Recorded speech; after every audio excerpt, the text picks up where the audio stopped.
धम्मबोधोडे भगिनींनो, बऱ्याच अवधीनंतर आपण परत नव्यानं सुरुवात करीत आहोत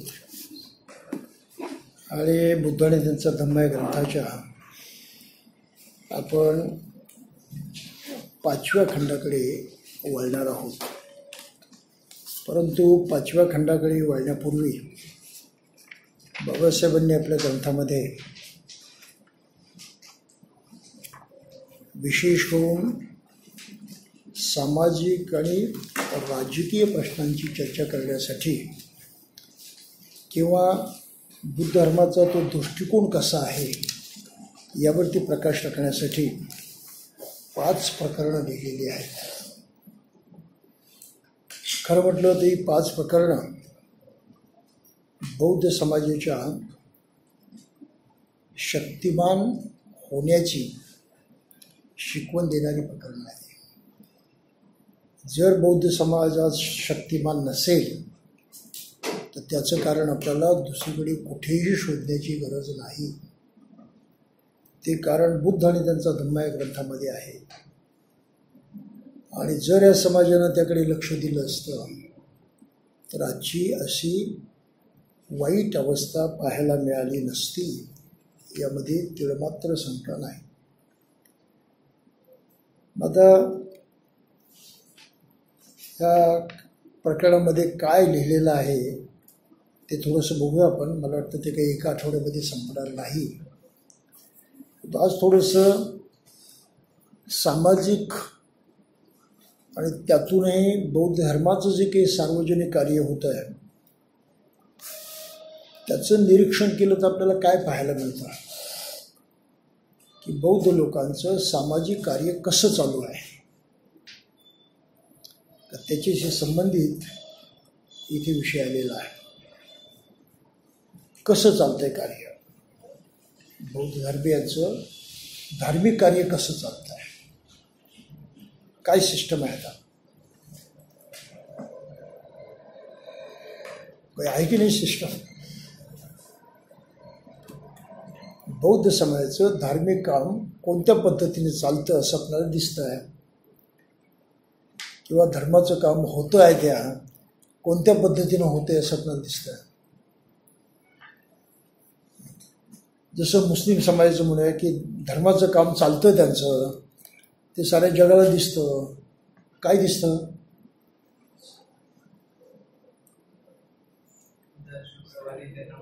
मुसलमान त्या मस्जिदीमध्ये जातो,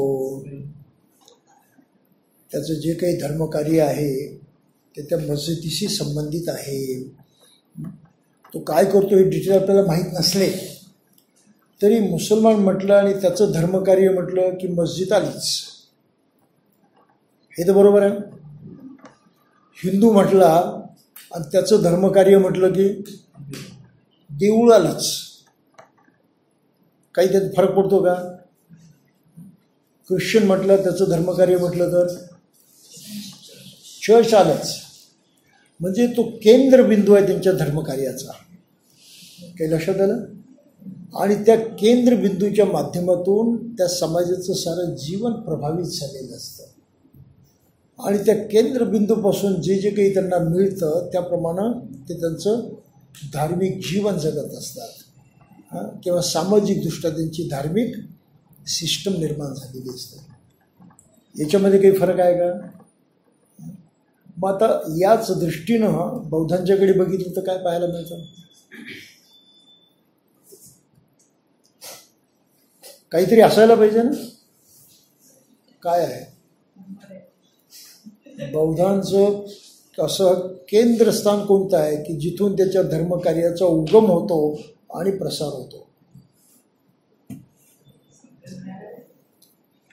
आहे ना गंभीर प्रश्न. बौद्ध झालेल्या समाजाला याचा जाब देणं आवश्यक आहे, किंवा म्हणवणाऱ्या लोकांना याचा जाब देणं आवश्यक आहे. सामाजिक प्रश्न म्हणजे सर्व समाजाच्या हिताचा, सुखाचा, दुःखाचा प्रश्न असतो. ती काही एका माणसाची आवड निवड नसते. मी काय म्हणतो लक्षात येतं. मग एक समाज म्हणून आपल्या स्वतःच्या सुखदुःखाचा जो काही विचार आहे, जे काही कार्य आहे, जे काही संकल्पना आहेत, त्याचं केंद्रस्थानच आपल्याकडे नसेल तर आपण त्या प्रकारचाही काहीतरी समाज म्हणून अस्तित्वात आहोत असं म्हणायला तरी जागा आहे का? म्हणून बौद्धांचं सामाजिक अस्तित्व नाही असं जर म्हटलं तर कोणाला वाईट वाटू नये. बौद्धांचं सामाजिक अस्तित्व नाही या देशामध्ये असं म्हटलं तर ते चुकीचं ठरेल का? आता एकदम चुकीचं नाही ठरणार, कारण काही लोक एवढं तरी म्हणतील की बौद्धांचं सामाजिक अस्तित्व आहे, त्यांच्या वस्त्यामध्ये तुम्हाला बुद्धविहार पाहायला मिळेल. मग हिंदूंचं देवत आमचं बुद्धविहार, मुसलमानची मस्जिद आमचं बुद्धविहार, ख्रिश्चनांचं चर्च आमचं बुद्धविहार, मग त्या कॅटेगरीमध्ये आम्ही कुठेतरी बसतो ना? नाही कसं काय म्हणता तुम्ही? हे बरोबर आहे ना? कबूल आहे, ह्या गोष्टी अस्तित्वात आहेत. मग ती बुद्धविहार ह्या बौद्ध माणसाचं जीवन प्रभावित करतात का? त्याला दिशा देतात का? त्याच्या जगण्याचे जे काही रीतिरिवाज आहे, पद्धती आहेत, त्यांना काही आकार देतात का? त्यांच्या एकंदरीत सामाजिक अस्तित्वाची काही अभिव्यक्ती करतात का? काय करतात बुद्धविहार?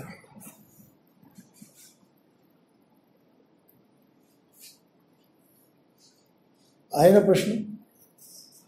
आणि तरी आम्ही 60 वर्ष स्वतःला बौद्ध म्हणवतो आहोत. किती पराकुटीचं अज्ञान आहे लक्षात घ्या. पराकुटीचं अज्ञान. मला त्या तत्वचिंतक गोयथेचं तत्व आठवतं आणि फार मजेशीर म्हटलं, ते मुद्दा मी लिहून ठेवलं आहे.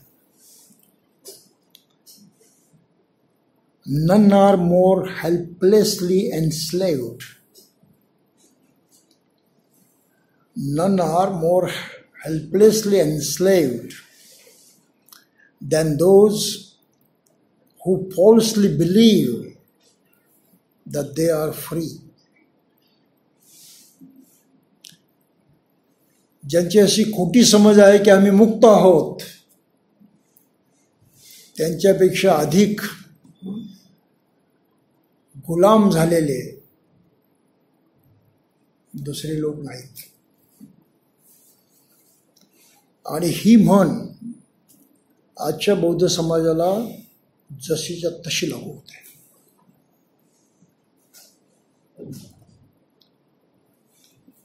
सारी बौद्ध माणसांना आम्ही स्वतंत्र आहोत आणि स्वातंत्र्याचा फार मोठा गर्व बाळगतात.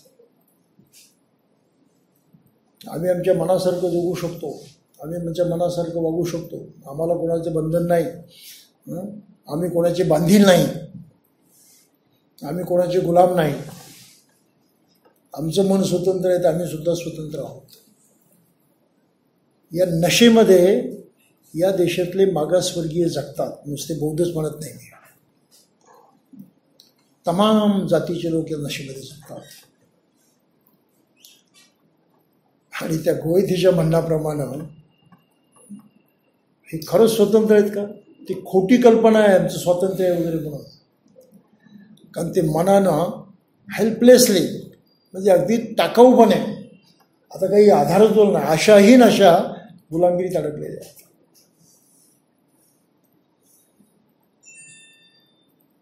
तर कुठल्या अर्थानं म्हणता येईल?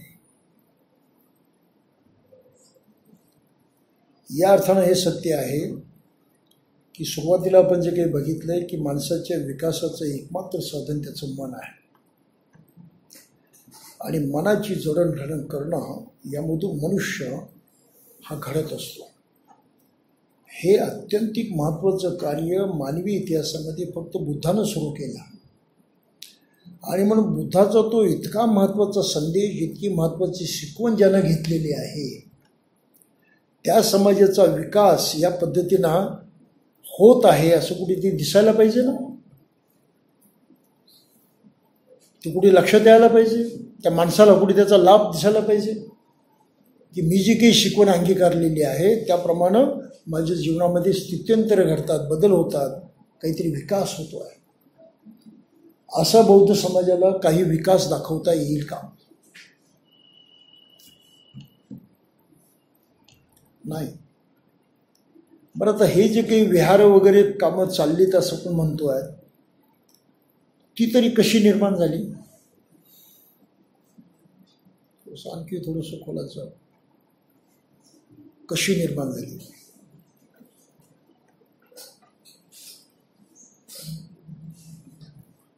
बौद्ध माणसानं श्रद्धेनं निर्माण केली का?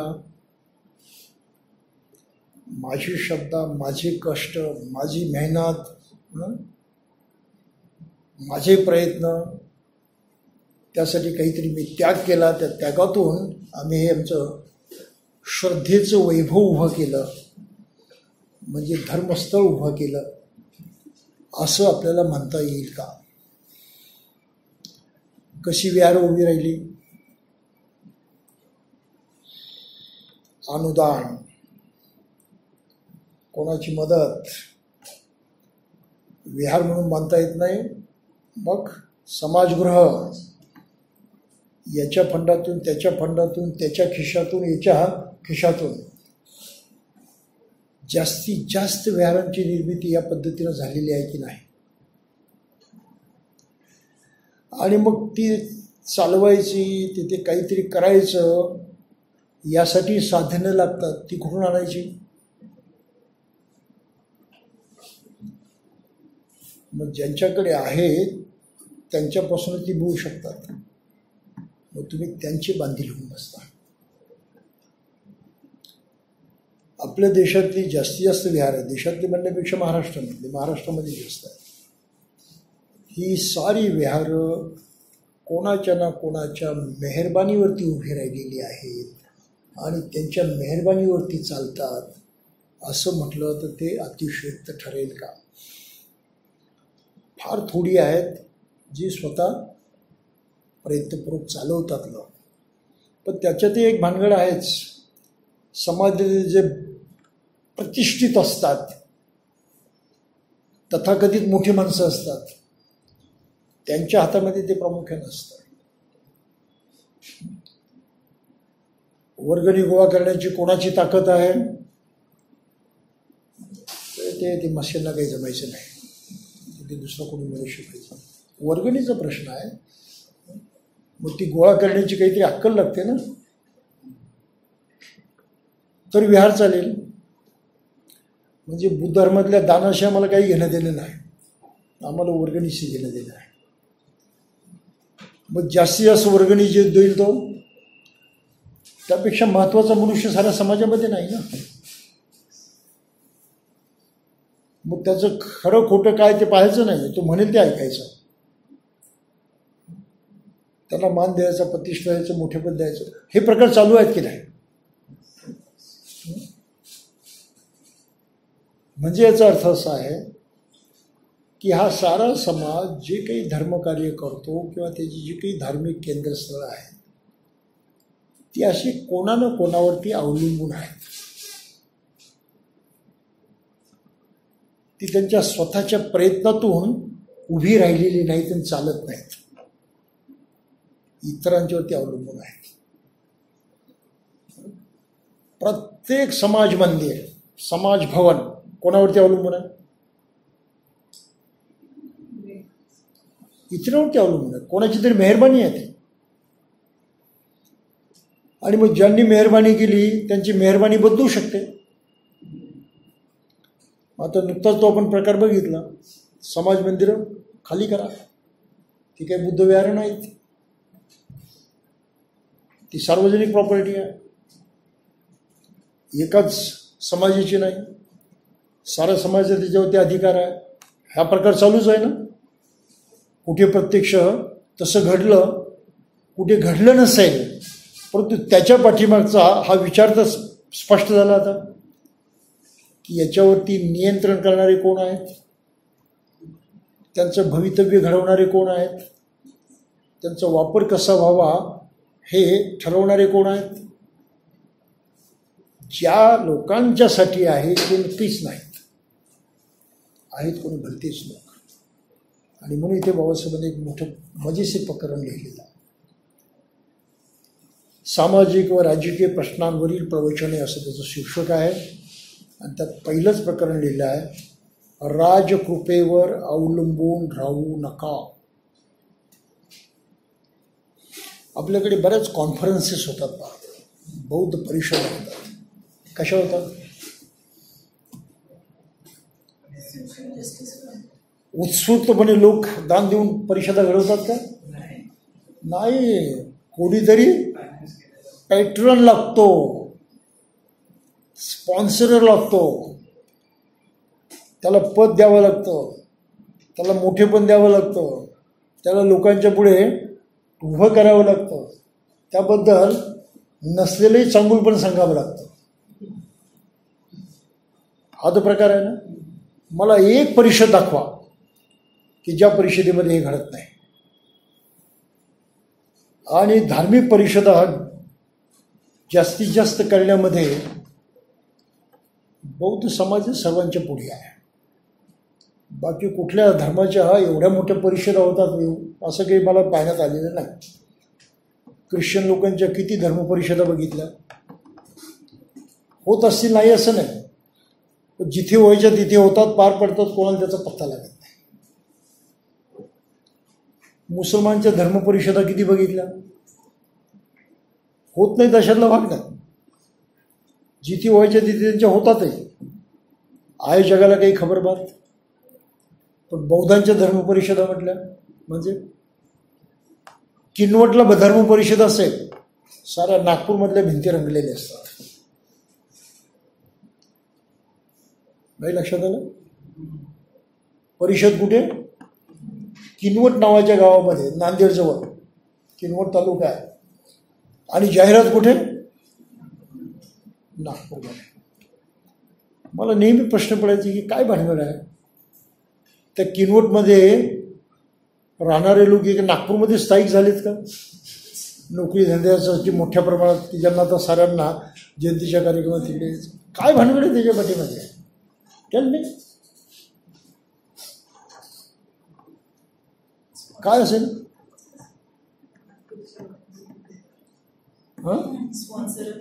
म्हणजे वाटतं तितकं सरळ काही नाही, वाटतं तितकं काही सरळ नाही. त्या किनवट गावातले लोकच परिषदेला येणार, नागपूरमधल्या भिंती का रंगवल्या? मला अशा प्रश्नाची उत्तर कोणी दिलेली नाहीत आजपर्यंत. हे एक उदाहरण म्हणून सांगितलं. अशा अनेक गोष्टी आहेत.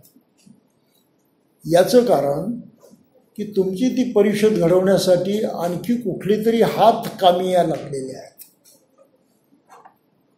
तिथले स्थानिक लोक त्याला जबाबदार आहेत अशातला भाग नाही, आणि ते तिच्या सहभागी आहेत असंही म्हणता येणार नाही. आता आहे कार्यक्रम म्हणून येतील ते. काही लक्षात आलं? थोडक्यामध्ये स्पॉन्सरशिप, कोणीतरी हल्ली गॉड फादर वगैरे म्हणतात ना, आता फादर म्हणायचं की मदर म्हणायचं तर का?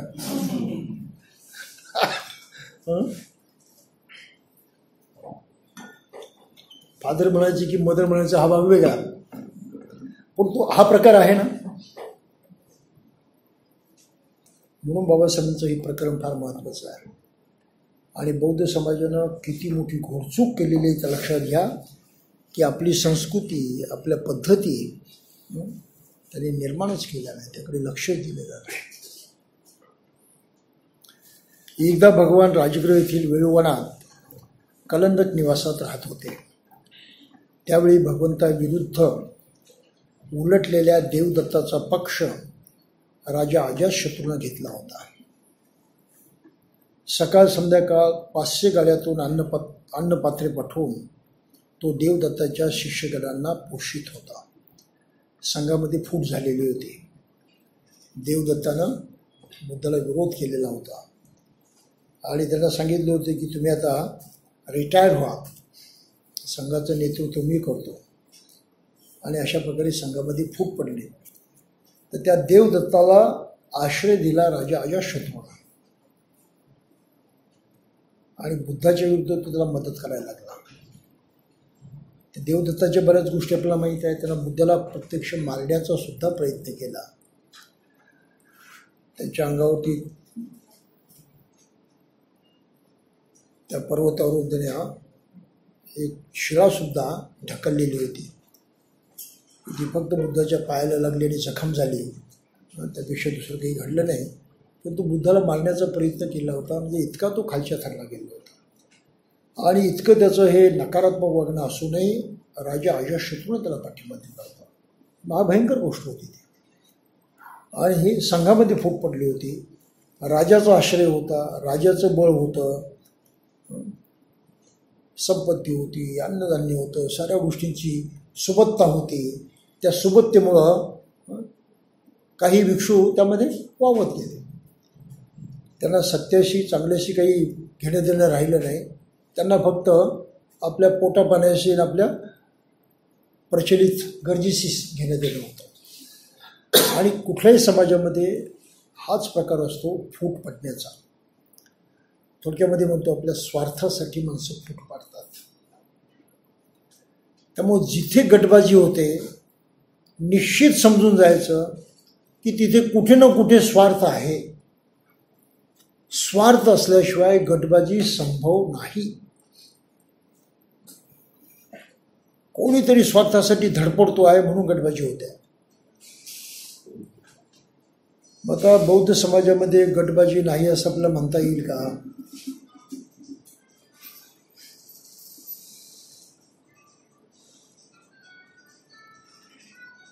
मग गटबाजी जर असेल तर मग ते सारं मोठं धार्मिक कार्य असं म्हणता येईल का? आणि तरी गटबाजी करणारे लोक धर्माचं कार्य करताना दिसतात. ही सोंग नाही, ही ढोंग नाही, ही स्वतःची आणि साऱ्या समाजाची फसगत नाही. थोडक्यामध्ये हे खोटं वागणं आहे, खोटंपण आहे. आणि खोटेपणाची शिकवण कोणत्या धर्मानं दिली? पण आजही बौद्ध बनणारा समाज या गोष्टींचा साधा विचार करत नाही की काय चुकलंय, कसं चुकलेलं आहे. मग बुद्ध पुढे काय म्हणतात पहा, ती गोष्ट सांगत असताना तेव्हा काही भिक्खू भगवंतासमोर आले आणि साभिवादनपूर्वक त्यांच्या शेजारी बसले. त्यांनी भगवंतांना देवदत्तासंबंधीची वार्ता कळवली. तेव्हा भगवंत भिक्खूंना म्हणाले, राजाकडून कृपेची, खुशामतीची, कोणत्याही प्रकारची लाभाची आशा धरू नये. अजातशत्रू राजा देवदत्ताला सकाळ संध्याकाळ 500 गाड्यात अन्नपात्रे भरून अन्न पुरवित आहे. तोपर्यंत देवदत्ताची अधोगतीच होत राहणार. सन्मार्गात त्याच्या प्रगतीची अपेक्षा करणे व्यर्थ होय. भिक्खूंनो, ज्याप्रमाणे कुत्र्याच्या नाकावरती काळी चोडून थापले तो कुत्रा अधिकच पिसाळतो, त्याप्रमाणे जोपर्यंत राजा अजातशत्रू देवदत्ताला अशा रीतीनं पोषित आहे तोपर्यंत तो देवदत्त अधोगतीलाच जात राहणार. त्याची सुधारणा होणार नाही. बंधूंनो, राजाची खुशामत, कृपा, त्यापासून होणारे लाभ हे लाभदायक नव्हेत. सर्वोच्च अशी आढळ शांती साधण्याच्या मार्गातील ते कटू आणि दुःखदायक असे अडसर आहेत.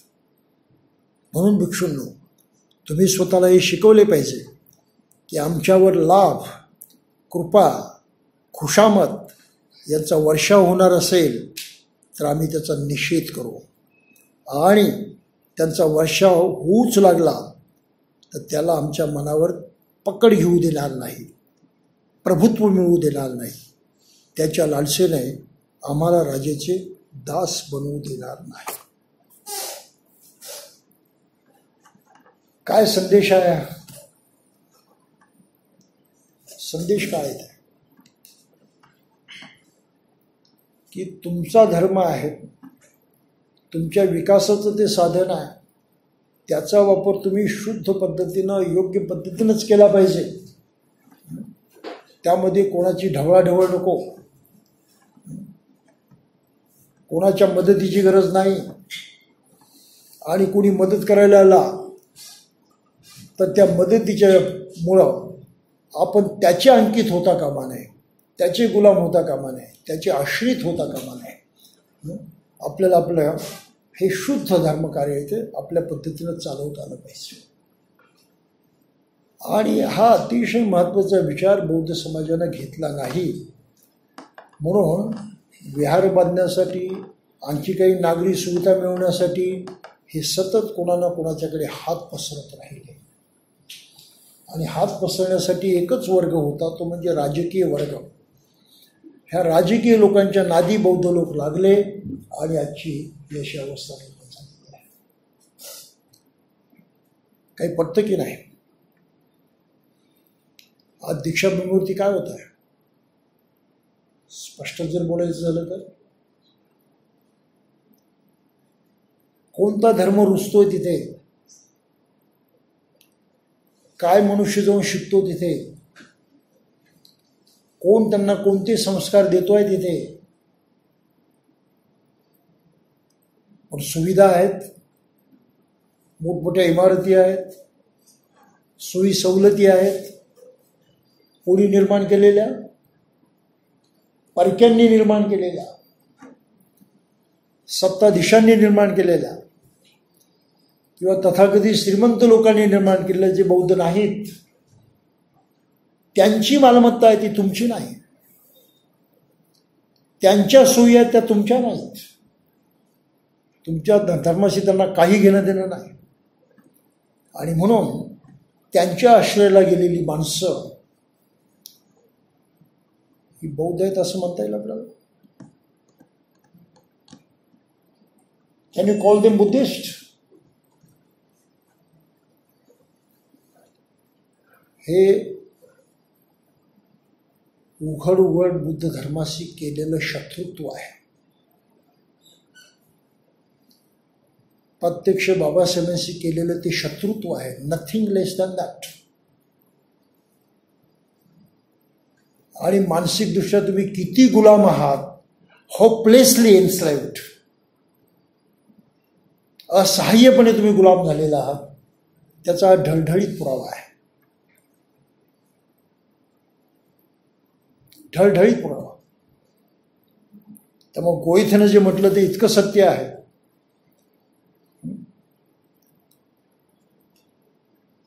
Those who falsely believe that they are free. आणि ही सारे म्हणतात आम्ही बौद्ध, आम्ही स्वतंत्र, आम्हाला बाबासाहेबांनी हे दिलं, आम्ही ते दिलं, आम्ही त्याचे वारस. पण प्रत्यक्षात तुम्ही दुसऱ्याचे दास म्हणून जगता आहात. आणि स्वतःच्या विकासासाठी जे उपयोगाचं आहे ते पूर्णपणे तुम्ही उद्ध्वस्त करून टाकता आहात. बाबासाहेबांनी म्हटलं की धम्माचा प्रचार करणं ही खरी मानव सेवा आहे. 1950 साली त्यांनी म्हटलेलं होतं. महाबुधी मासिकामध्ये लेख लिहिला होता त्यामध्ये, Buddha and the future of his religion, की नुसतं चांगलं बौद्ध बनणं एवढं पुरेसं नाही, तर धम्माचा प्रचार करणं ही खरी मानव सेवा आहे. ही बाबासाहेबांची भाषा होती. महाज दीक्षाभूमी किंवा तथाकथित सर्व विहार खरंच धम्माचा प्रचार करतात, खरंच मानवाची सेवा करतात. हे काय चाललं आहे? काही लक्षात येतं? बाबासाहेबांचा ग्रंथ मानणारे सुद्धा लोक फार कमी आहेत आणि जाणणारे तर फार दूर. अभ्यास करणे तर जवळजवळ नाहीतच. हा आम्ही वाचलाय असं म्हणून झटकून टाकायचे असे खूप विद्वान मी बघितले. आणि चॅलेंज केल्यावरती मग त्यांचं पितळ उघडं पडतं. त्यामुळं भारतामध्ये बौद्ध म्हणून आपण कसं जगायचं आणि माणसानं कसं जगलं पाहिजे यासाठी कष्टपूर्वक बाबासाहेबांनी जे काही लिहिलं, ग्रंथरूपानं आम्हाला दिलं, त्याचा आदर करून त्याचा नीट वापर करण्याची सुद्धा बुद्धी या समाजाला दाखवलेली नाही, असं मला खास करून म्हणावंसं वाटतं. आणि आजही ती नियत माणसाच्या मध्ये दिसत नाही. काही लोकांनी लाजेकाजेस्तव म्हणा किंवा प्रतिष्ठा म्हणून आपल्या घरात बुद्धांनी त्यांचा धम्म ठेवलेला आहे. त्यांनाच प्रश्न विचारला की तुम्ही तो वाचता किती आणि तुम्हाला समजतो किती, त्याचा तुम्हाला व्यक्तिगत जीवनामध्ये काही लाभ होतो की नाही? उत्तर नाही असं आहे. अनेक फक्त लोकांना दाखवण्यासाठी ग्रंथ ठेवतात असा माझा अनुभव आहे. स्वतःही वाचत नाही, कधी वाचलेला नसतो. एका मोठ्या ऑफिसरकडे माझा तोच अनुभव होता. माझे जे गुरु होते बेको सील अर्थन, ते मला त्यांच्याबरोबर घेऊन जायचे. आता मोठ्या माणसाकडे आम्ही तेव्हा स्टुडंट होतो, त्यामुळं कुठे मोठ्या साहेबाच्या घरी जायचं म्हणजे शक्य नव्हतं ना. म्हणजे भंतीजी घेऊन जायचे, त्यांच्याबरोबर जायचं आपलं. तिथे गेल्यावरती ते नेमके काही ना काही प्रश्न विचारतात आणि भंतीजी चर्चा करतात. भंतीजी ऐसा है, बाबा साहब ने ऐसा नहीं लिखा, लोग ऐसा ऐसा गलत करते, उन्होंने ऐसा ऐसा लिखा वगैरे असं काही बोलायचे. कायम चर्चा चालायच्या. आता एकदा त्यांनी अशीच काहीतरी फालतू चर्चा केली, ते भंतींच्या काही लक्षात आलं नाही. नंतर मला बाहर विचारतात, क्यों जी उन्होंने जो बात कही वो सही थी क्या?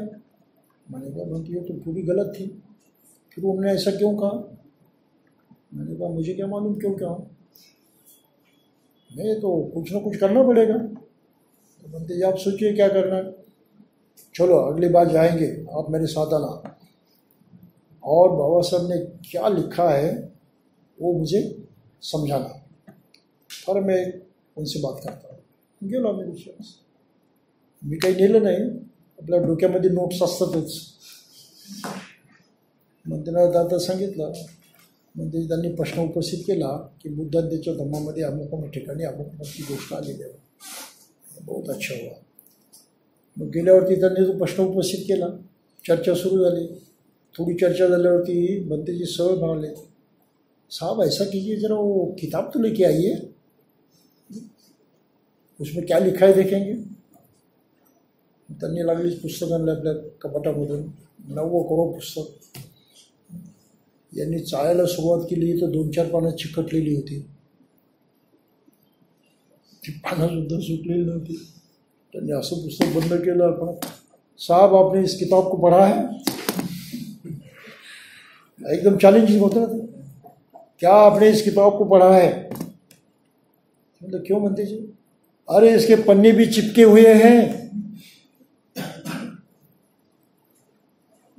और मग उछालने मग, तुम जो कहते हो गलत है, मैं यहाँ से पढ़कर तुमको दिखाने वाला है, और ये सब चिपके हुए है, क्या तुमने पढ़ा है? मग मोठी पंचायत झाली. मग ती पानं वगैरे फाडली, त्याने ते पेज काढले, त्यांना वाचून दाखवलं. देखो आप एक बात कहते थे, यहाँ बिल्कुल उल्टा लिखा है. तो इसलिए मैं पूछता हूँ कि क्या आपने किताब को पढ़ा है? आता मोठे IG लेवलचे मनुष्य होता, IG इन्स्पेक्टर जनरल लेवलचा मनुष्य. त्यांना हा कबूल करावा लागला, काही इलाज राहिला. बनते जी माफ़ कीजिए लेकिन मैंने इस किताब को आज तक पढ़ा ही नहीं, आज तक पढ़ा नहीं. IG रँकचा मनुष्य ग्रंथ आपल्या घरामध्ये ठेवतो आणि तो ग्रंथ वाचत नाही, आणि जे काही बुद्धधर्मावरती बोलतो ते सारं IQ माहितीवरून बोलतो. ही परिस्थिती आहे. आणि असे IQ गोष्टी करणारे या समाजामध्ये फार आहेत. प्रत्यक्ष त्यांनी काही बघितलेलं नसतं. नुसतं एवढंच मी म्हणत नाही, तर दुसरी फार महत्त्वाची गोष्ट मी तुम्हाला सांगतो. गेल्या वर्षी 4 पुस्तकांचं प्रकाशन मी केलं दीक्षाभूमीवरती, त्या डॉक्टर आंबेडकर हॉलमध्ये, कॉलेजमध्ये. डॉक्टर SN बुसी यांनी लिहिलेलं पुस्तक. त्यांनी 4 पुस्तकं लिहिली. त्याचं प्रकाशन माझ्या हस्ते झालं. तर त्यामध्ये भगवान बुद्ध म्हणून एक पुस्तक आहे. तर बुद्ध आणि त्यांचा धम्म याच ग्रंथाच्या प्रश्नोत्तर स्वरूपामध्ये त्यांनी ते नव्याने लिहिलं. प्रश्न विचारतो की बुद्ध के जमाने में how many states were there in India at the time of Buddha वगैरे अशा प्रकारे प्रश्न, आणि मग बुद्ध आणि त्याच्या धम्माची माहिती दिली आहे ते त्याचं उत्तर. तर असं क्वेश्चन आन्सर टाईप त्यांनी ते पुस्तक दिलं. आणि उद्घाटन माझ्याकडे होतं. मी जेव्हा ते अगोदर पुस्तक वाचलं तेव्हा मी धास्तावून गेलो. कारण त्यांनी त्यामध्ये स्पष्टपणे म्हटलं होतं आपल्या प्रस्तावनेमध्ये की बाबासाहेबांनी 4 आर्य सत्य नाकारलेली आहेत. क्लिअर शब्दामध्ये माझं भाषण रेकॉर्ड झालेलं आहे तिथलं, तिथं मला काहीतरी वाचता ऐकता येईल. बाबासाहेबांनी 4 आर्य सत्य नाकारली आणि त्याचा संदर्भ त्यांनी याच पुस्तकामधला दिला. तो म्हणजे बाबासाहेबांनी परिचयामध्ये 4 प्रश्न उपस्थित केलेले आहेत की बुद्धानं ग्रहत्याग का केला, हा पहिला प्रश्न. दुसरा प्रश्न आर्य सत्य. तिसरा प्रश्न कर्म आणि पुनर्जन्म. आणि चौथा प्रश्न भिक्खू. हे 4 प्रश्न उपस्थित केलेले आहेत. यापैकी पहिल्या प्रश्नाचा सहारा देऊन त्यांनी हे सांगितलं की बुद्धानं बाबासाहेबांनी 4 आर्य सत्य नाकारले. ते जाता जाता बघूया, थोडासा इंटरेस्टची विषय आहे पण तो आपल्याला माहिती झालं तर बरं होईल. बाबासाहेबांनी दुसऱ्या प्रश्नाच्याबद्दल काय लिहिलं आहे ते पहा. दुसरा प्रश्न 4 आर्य सत्यांनी निर्माण केला आहे. बुद्धाच्या मूळ शिकवणी त्यांचा अंतर्भाव होतो काय? हे सूत्र बुद्ध धर्माच्या मुळावरतीच आघात करते. जीवन हे जर दुःख आहे, मृत्यू हे जर दुःख आहे, पुनर्जन्म हे जर दुःख आहे, तर सर्व काही संपलेच म्हणायचे. या जगात मग सुखप्राप्तीसाठी धर्म किंवा तत्त्वज्ञान माणसाला काहीच उपयोगी पडणार नाही. जर दुःखापासून मुक्ती नसेल तर धर्म काय करू शकणार? जन्मापासूनच जे दुःख अस्तित्वात येते अशा दुःखापासून मानवाची सुटका करण्यासाठी बुद्ध तरी काय करू शकेल? अबौद्धांनी बौद्ध धर्माचा स्वीकार करण्याच्या मार्गात ही 4 आर्य सत्ये फार मोठा अडथळा आहे. कारण 4 आर्य सत्ये माणसाला आशा नाकारतात. ही 4 आर्य सत्ये बुद्धाच्या आचारतत्वांना निराशावादी ठरवतात. ही 4 आर्य सत्ये मूळ शिकवणीत अंतर्भूत आहेत की ती भिक्खूंनी नंतर दिलेली जोड आहे, असं बाबासाहेबांनी लिहिलं. आणि याच्या आधारावरती त्यांनी आपल्या ग्रंथामध्ये लिहिलं की बाबासाहेबांनी 4 आर्य सत्य नाकारले. बाबासाहेबांनी हा पॅराग्राफ का लिहिला आहे त्याचं उत्तर त्यांनी तिथेच दिलेलं आहे. अबौद्धांनी बौद्ध धर्माचा स्वीकार करण्याच्या मार्गात ही 4 आर्य सत्य हा एक मोठा अडथळा आहे, असं बाबासाहेबांना वाटत होतं. आणि म्हणून त्या प्रश्नाचं उत्तर द्यायला पाहिजे अशी त्यांची भूमिका होती. दिले का त्यांनी त्या प्रश्नाचं उत्तर? याच ग्रंथामध्ये लागलीच पुढे पाहायला मिळतं, वेळच लागत नाही त्याला. आणि ते कुठे दिले ते तुम्हाला सांगतो लागली. पहिल्या खंडामधला दुसरा भाग आणि त्याच्यातलं शेवटचं प्रकरण. काय म्हटले बाबासाहेबांनी? ही बाबासाहेबांची भाषा आहे की बुद्धाने आपल्या धर्माचा उपदेश केल्यानंतर बाबासाहेबांनी अशी कल्पना केली की त्या परिव्राजकांनी काय प्रतिक्रिया व्यक्त केल्या त्या काही पाली ग्रंथामध्ये नाहीत. पण बाबासाहेबांनी मुद्दाम तो चॅप्टर स्वतःहून लिहिला की परिव्राजकांच्या प्रतिक्रिया काय असाव्यात आणि ते काय प्रतिक्रिया व्यक्त केली असतील. म्हणजे हा जो चॅप्टर आहे बाबासाहेबांचे स्वतःचे विचार आहेत, पाली ग्रंथामध्ये तो आलेला नाही. काय म्हटलं त्या ग्रंथामध्ये?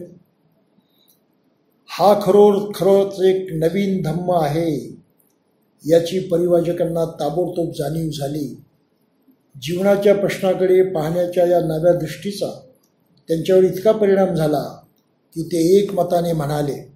बाबासाहेबांची भाषा, त्यांनी आपला विचार मांडलेला आहे. जगाच्या इतिहासात आजपर्यंत मानवी दुःखाचे अस्तित्व मान्य करणे हा धर्माचा खरा पाया आहे हे कोणत्याही धर्मसंस्थापकाने सांगितलेले नाही. काय अर्थ याचा? हे बुद्धानं सांगितलं. दुसऱ्या कुठल्याही धर्मसंस्थापकाने सांगितलेलं नाही.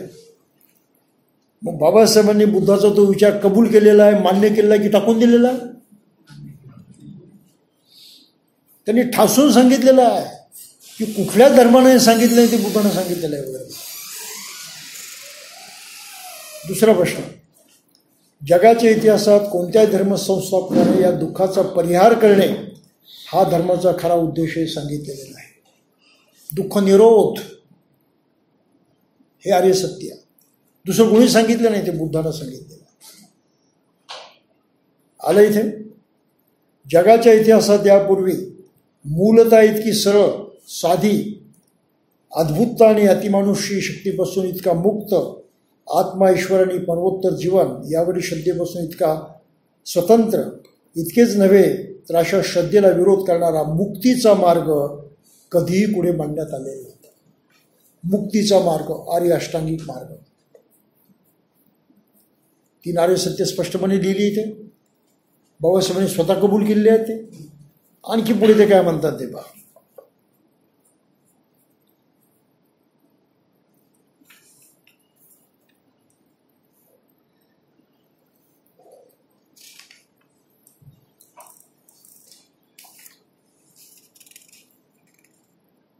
मन घडविल तसा मनुष्य घडतो, हे मनुष्य मनबल याच्यामध्ये त्यांनी लिहिलेलं आहे. आणि आणखी एका स्पष्ट ठिकाणी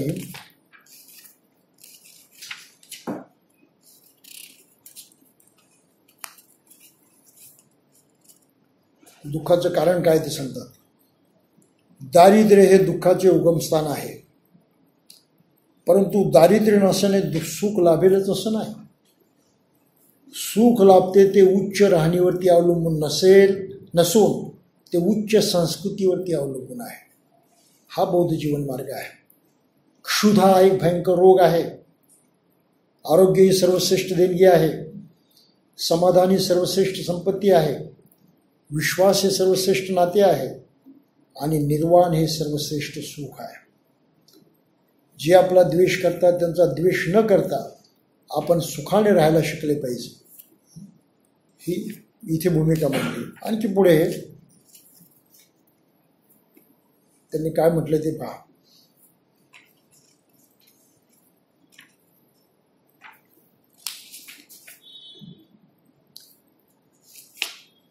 दुःखाबद्दल इतकं स्पष्ट बाबासाहेब लिहितात.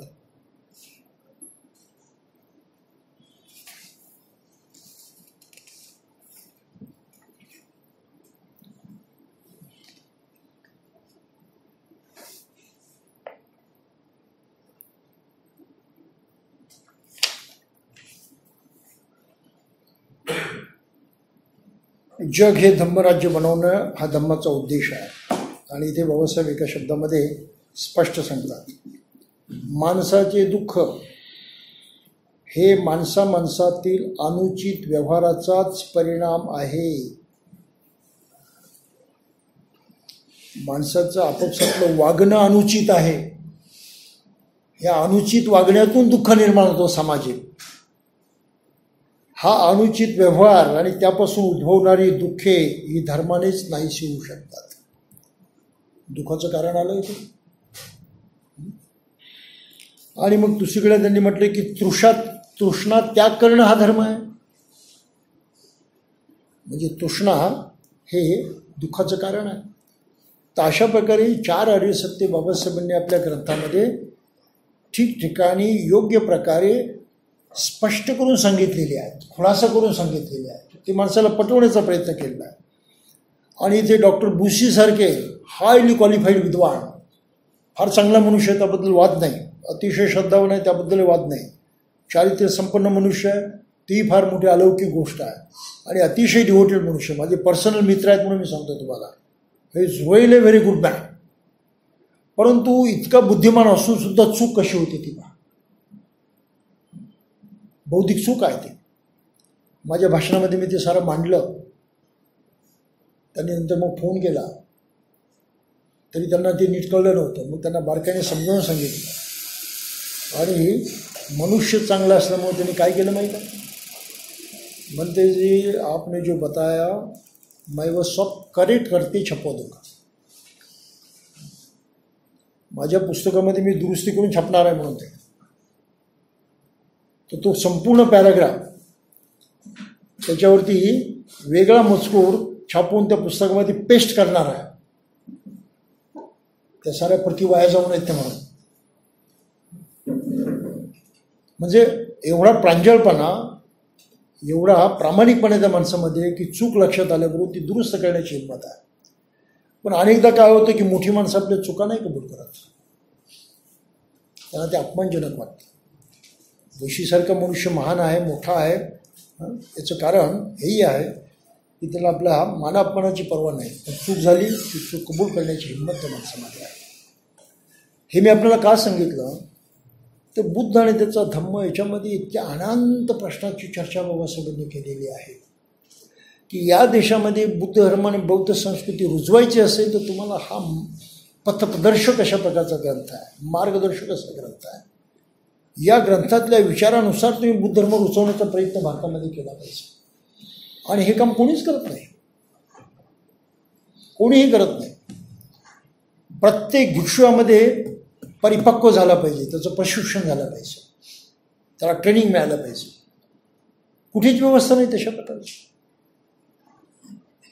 सेमिनरीसारखी बाबासाहेबांची जी कल्पना होती ती कल्पना यासाठी होती की सेमिनरीमधून सक्षम प्रचारक घडले तरच धम्माचा प्रचार होऊ शकेल. आणि बाबासाहेबांच्या नंतर हे काम कोणी हाती घेतलेलं नाही, कोणीही. मुळात बौद्धांची अवस्था अशी वाईट झालेली आहे. तर हे थोडंसं आपण नीट लक्षात घेतलं पाहिजे. आणि जाता जाता या बदललेल्या परिस्थितीमध्ये आणखी एक विचार आपण लक्षात घेतला पाहिजे. या देशाचं भवितव्य जर घडायचं असेल तर बुद्ध धर्माशिवाय पर्याय नाही.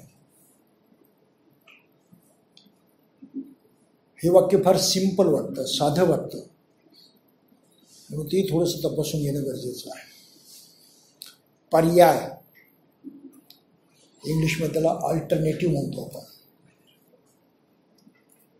की अमुक एक गोष्ट आहे, या लेखणीला पर्याय.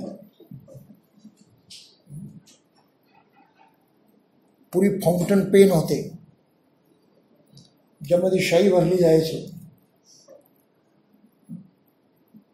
पुढे नी बसायची, जी बसायची. कधी लिहिता लिहिता भरकन जास्त शाई यायची आणि सारे डाग पडून जायचे. लिहिताना तुमचे हात शाईनं रंगून जायचे. म्हणजे काही प्रॉब्लेम होते ना. मग त्या लेखणीला अल्टरनेटिव्ह पाहिजे. मग काय अल्टरनेटिव्ह? हा अल्टरनेटिव्ह आला, बॉल पेन. शाईचे डाग पडतात का? हात खराब होतात का? शाई भरावी लागते का? सारी झंझट संपली. हे बरोबर आहे. तर अल्टरनेटिव्ह याचा अर्थ काय आहे की जे उपलब्ध आहे त्याला अधिक चांगल्या प्रकारे प्रकट करणं, त्यापेक्षा अधिक सरस अशा प्रकारची गोष्ट देणं. मग आज जे भारतीय या देशाचं राजकारण चालू आहे, हे राजकारण काही झालं तर बदमाश लोकांच्या हातामध्ये, स्पष्ट बोलायला काही हरकत नाही. काल त्या संविधानच्या साहित्य परिषदेमध्ये ते फिरदोस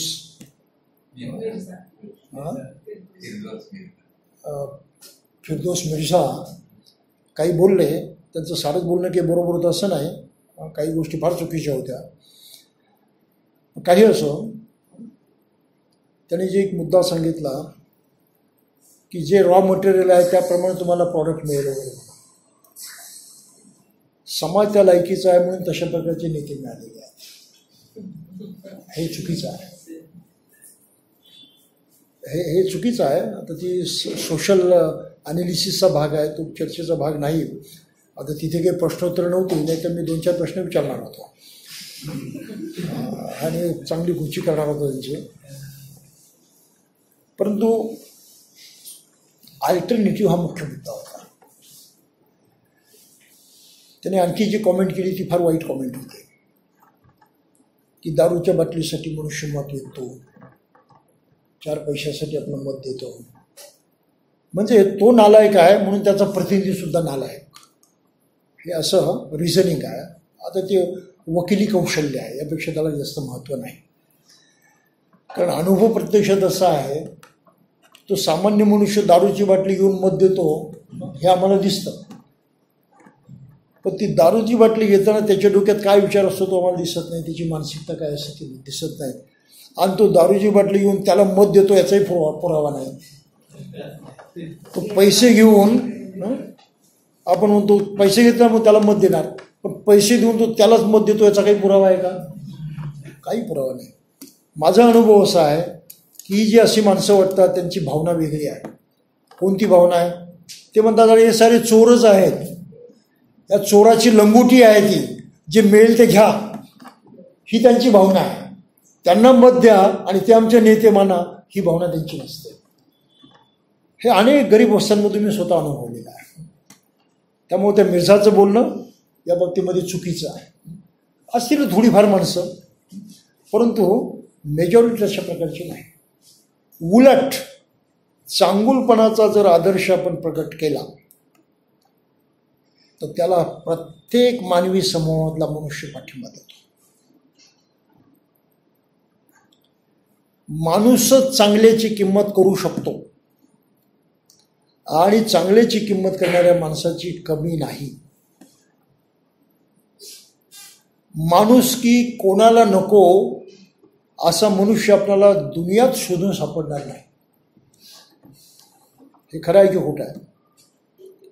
मनुष्य आहे त्याला माणुसकी काही झालं तरी नॅचरली प्रिय आहे, बाय इन्स्टिंक्ट. त्याच्या मनोवृत्तीमुळं माणुसकीचं त्याला आकर्षण आहे. ही त्याची सायकोलॉजी तुम्ही बदलू शकत नाही. लक्षात आलं? मग माणुसकीची ही आदर्श भूमिका घेणारी माणसं पर्याय जर आपण उभा केला तर तो पर्याय यशस्वी होऊ शकतो. म्हणून आज भारताला कशाची गरज आहे? भ्रष्टाचारी नेत्यांच्या ऐवजी शुद्ध चारित्र्याच्या नेत्यांची गरज आहे. आज संपूर्ण राजकीय विश्वामध्ये तुम्हाला किती दिसतील माणसं अशी? कुठलाही पक्ष घ्या, किती माणसं चारित्र्यवान आहेत, किती भ्रष्टाचारापासून अलिप्त आहेत, किती सेवाभावानं काम करतात का नुसते आपल्या स्वार्थाच्या पाठीमागे धावतात. हे जर बघितलं तर कुठल्याही पक्षामध्ये पर्याय देण्याची ताकद आहे असं वाटत नाही. सारे एका माळीची मणी आहेत. आणि त्याचा दुसरा पुरावा आहे की इथे पटलं नाही तो तिथे जातो ना, तिथे पटलं नाही तर इथे येतो. मग काँग्रेसमधलं BJPमधील BJPमधला काँग्रेसमध्ये भानगड चालूच आहे. मग कोणाला BJP म्हणायचं, कोणाला काँग्रेस म्हणायचं? आहे ना प्रॉब्लेम. हे आयाराम गायाराम इथे काही कमी नाही. ह्या नियतीला मनुष्य कंटाळलेला आहे. आता तो काय म्हणतो, हा इथे आयाराम आहे, याला इथे मत दिलं तर उद्या तो गयाराम होणारच आहे. त्यामुळे त्याला दिलं काही न दिलं काही इलाजच नाही. बरं त्या गयारामला दिलं तर तो उद्या आयाराम होणार आहे. त्यामुळं शेवटी परिणाम एकच, निवडीला जागा नाही. मग अशा परिस्थितीमध्ये बाबासाहेबांची भूमिका होती चारित्र्य संपन्न लोकांचा पक्ष उभा करणं, सेवापरायण लोकांचा पक्ष उभा करणं, निश्चित ध्येय सार्वजनिक न्याय, माणुसकीची प्रस्थापना हे आमचं ध्येय आहे. त्या ध्येयासाठी काम करणाऱ्या लोकांचा वर्ग त्यांना अपेक्षित होता. ही बाबासाहेबांची राजकारणाची भूमिका होती. बाबासाहेबांच्या कोणत्या अनुयायाला ती कळलेली आहे मला सांगा. आत्तापर्यंत बाबासाहेबांच्या नेतृत्व करणाऱ्या कोणाला कळलेली ती सांगा मला. हे चॅलेंज आहे माझं. पण शालेय जीवनापासून हे सारं बारकाईनं पाहत आलेलं आहे आणि कोणी बाबासाहेबांच्या कसोटीला उतरलेलं नाही. उलट त्यांनी बाबासाहेबांना बाजूला सारलं आणि आपापल्या मनाप्रमाणे जगायला लागले, नाव घेऊन त्यांचं. हा धोका झालेला आहे. आज जर अशी चारित्र्य संपन्न माणसांचा पक्ष उभा केला, त्याची या देशाला गरज आहे, त्याची मानवतेला गरज आहे, त्याची जगाला गरज आहे, ते उद्या साऱ्यांना योग्य मार्गाने मिळू शकतात. आहे बौद्धांची हिंमत या क्षेत्रामध्ये उतरण्याची. Are you doing? काय अवघड आहे करायला? आणि या देशामध्ये तो चमत्कार घडू शकतो हे लक्षात घ्या. त्याची ऐतिहासिक उदाहरणं मी आपल्याला देऊ इच्छितो. पहिलं उदाहरण आहे, हे घडू शकतं. चांगल्याच्या पाठीमागे इथली सारी टाकाऊ माणसंसुद्धा उभी राहतात. ज्याला भारतीय समाज आपण म्हणतो, तो अनेक जातीमध्ये वाटलेला टाकाऊ, पण तो टाकाऊ माणसंसुद्धा चांगल्याच्या पाठीमागे उभे राहतात. हा अनुभव आहे, या देशातला अनुभव आहे. पहिला प्रसंग घडला 1976 साली. इंदिरा गांधीनं इमर्जन्सी लादली. चांगलंही झालं आणि वाईटही झालं. पण तो भ्रष्टाचार मात्र पराकोटीचा झालेला होता. कुठलाही नेता आणि कुठलाही पक्ष विश्वासास पात्र राहिलेला नव्हता. अशा प्रसंगी जयप्रकाश नारायण नावाचा गांधी विचारधारेचा मनुष्य पुढे आला. राजकारणातला मनुष्य नव्हता, हायली क्वालिफाईड मनुष्य होता, अतिशय स्वच्छ जीवन जगणारा मनुष्य होता, विचारवंतही होता. त्याच्या नेतृत्वाखाली एक नवा पक्ष निर्माण झाला, नवा कोरा जनता पक्ष. बरोबर आहे? संपत्ती नाही, नवा पक्ष, कोणाचं प्रशिक्षण नाही, कॅडर झालेले नाही, काही नाही, फक्त चांगुलपणा घेऊन एक मनुष्य मैदानात उतरला. त्याच्याभोवती लोक गोळा झाले आणि 77 सालच्या इलेक्शनमध्ये जनता पक्ष 2/3 बहुमताने निवडून आला. हा इतिहास घडलेला आहे की नाही? मग दारू पिणारी 4 पैसे खाणारी माणसं मतदार हे नालायक होते, टाकाऊ होते? तुम्ही त्यांना असं दोष देऊ शकता? You cannot. म्हणून ते मिर्झाचं बोलणं चुकीचं होतं. तुम्हाला नीट इतिहास माहीत नाही, तुम्ही फक्त वकिली डावपेचाची भाषा वापरली. But you did not speak the truth. हे सत्य आहे. काही लक्षात आलं आपल्याला? आणि 27 महिने त्यांनी राज्यकारभार केला. आता तेही काही निर्णय पार्टीमधले असेच गुंड बदमाशच लोक निवडून आले होते सारे, ज्यांना काही प्रतिष्ठा नव्हती. पण त्या जयप्रकाशमुळे त्यांना प्रतिष्ठा दिली लोकांनी. अरे चला आता हे सुधारलं. पण 27 महिन्यात ते सारे बिथरले. जनता पक्ष फुकला. हा इतिहास इथे घडलेला आहे. आणि नंतर परत इलेक्शनमध्ये ज्या इंदिरा गांधीला या देशात लोकांनी तुरुंगात पाठवण्याची सोय केली होती, त्याच इंदिरा गांधींनी 2/3 बहुमताने परत निवडून दिलं. हा इतिहास इथे घडलेला आहे की नाही? तुम्ही या साऱ्या लोकांना बेअक्कल समजता? हा माझा प्रश्न आहे. एक राज्यशास्त्राचा अभ्यासक म्हणून मी बोलू शकतो. असं म्हणता येईल आपल्याला? जर या देशामध्ये एवढं घडू शकतं, तर आज बहुतांना काही अक्कल येत नाही की आपणाला ती गुणवत्ता घेऊन उभं राहिलं पाहिजे. तो आमच्या धर्माचा असो नाही तर नसो, माणूस की असा लोहचुंबक आहे की तो मनुष्य आमच्या पाठीशी उभा राहिलाच. काही लक्षात आपल्याला? या अशा राजकारणाची गरज आहे आणि असा राजकारणी घडवण्यासाठी या ग्रंथाची गरज आहे. हा ग्रंथ मी सामान्य ग्रंथ समजत नाही. या देशाचं भवितव्य घडवण्याचं हे तत्वज्ञान आहे. Do understand what I mean? या देशाचं भवितव्य घडवण्याचं हे तत्वज्ञान आहे. आणि या तत्वज्ञानाकडे बाबासाहेबांना मानणारे आम्ही यांनी टोटली दुर्लक्ष केलेलं आहे, पूर्णपणे. आणि तेही नुसते भिकाऱ्यासारखे याच्या त्याच्या नादी लागलेले आहेत. याच्याकडून मदत मिळेल, त्याच्याकडून मदत मिळेल, त्याचं सहाय्य मिळेल, आणि त्यामध्ये त्यांनी आपलं मूळ जे अस्तित्व आहे, आपली जी असलीयत आहे, ती बर्बाद करून टाकलेली आहे. काही समजलं? राजाश्रयावरती अवलंबून राहणं हे इतकं डेंजरस आहे. दुसऱ्याच्या कच्छेपी लागणं हे इतकं धोकादायक आहे. आणि 60 वर्षामध्ये आम्ही तो धोका खाल्लेला आहे. या साऱ्या मागासवर्गीय समाजानं तो धोका खाल्लेला आहे. आणि आज देशापुढे काही भवितव्य राहिलेलं नाही, इतकी वाईट परिस्थिती त्या धोक्यातून जन्मास आलेली आहे. काही लक्षात आपल्याला? पहा, काही ना काही आपल्या हातामध्ये आहे. कोणी स्वतःला टाकाऊ समजू नये. कुठलाही मनुष्य टाकाऊ नक्कीच नाही. फक्त त्यानं आपल्यामधला मनुष्य जागा केला पाहिजे. आणि त्या माणुसकीची कास धरली पाहिजे बुद्ध आणि त्यांचा धम्म या ग्रंथाच्या शिकवणीप्रमाणे. प्रथम स्वतःला जिंकायला शिकलं पाहिजे आणि स्वतःला जिंकणारी माणसंच जग जिंकतात. स्वतःला न जिंकणारी जगाला कधी जिंकू शकत नाही. म्हणून प्राईम मिनिस्टर झाला तरी त्या देशात माणसाची किंमत या देशामध्ये फेकू म्हणून केली जाते. काय इज्जत आहे, काय अब्रू आहे, काय योग्यता आहे. हो, तो रस्त्याच्या कडेला उभा राहिलेला मनुष्य टपरीवरती चहा पिणारा तुम्हाला जेव्हा फेको म्हणतो, काय किंमत राहिली तुमची. काय बोलतो लक्षात द्या आपल्याला. आपला राजकारणाचा क्लास समाप्त. ठीक आहे.